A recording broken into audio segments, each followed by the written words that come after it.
দেন তখন আপনি কোথায় ছিলেন? ওনার সামনে ছিলেন নাকি? আমার কাছে ডকুমেন্ট আছে, দুইটা ডকুমেন্ট। একটা হলো জিয়াউর রহমানের হাতের লেখা 1973। উনি ওখানে লিখেছেন, this officer played the main part, অর্থাৎ এই অফিসার ক্যাপ্টেন অলি আহমদ মুখ্য ভূমিকা পালন করে বিদ্রোহের জন্য। সুতরাং এটা সেটেল কেস। তারপর রয়ে গেল স্বাধীনতা ঘোষণা। পরের বছর আমার অ্যানুয়াল কনফিডেন্সিয়াল রিপোর্ট লিখল মীর শওকত আলী, তৎকালীন মেজর মীর শওকত আলী, পরে লেফটেন্যান্ট জেনারেল। ওটাতে লেখা আছে আমি জিয়াউর রহমানকে পরামর্শ দিয়েছি স্বাধীনতা ঘোষণা করার জন্য। আমরা যখন এই সিদ্ধান্তটা নিলাম তখন আমরা ছিলাম পটিয়া থানাতে বসা। ওখানে বসে আমরা সিদ্ধান্ত নিলাম। জিয়াউর রহমানকে বললাম যে আপনি রেডিও স্টেশনে চলে যান।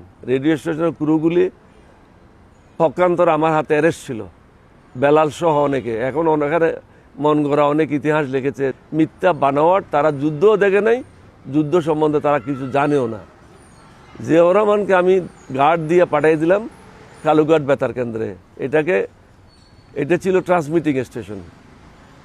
এটাকে কিছু মডিফিকেশন করে ব্রডকাস্টিং স্টেশন বানানো হলো। জিয়াউর রহমান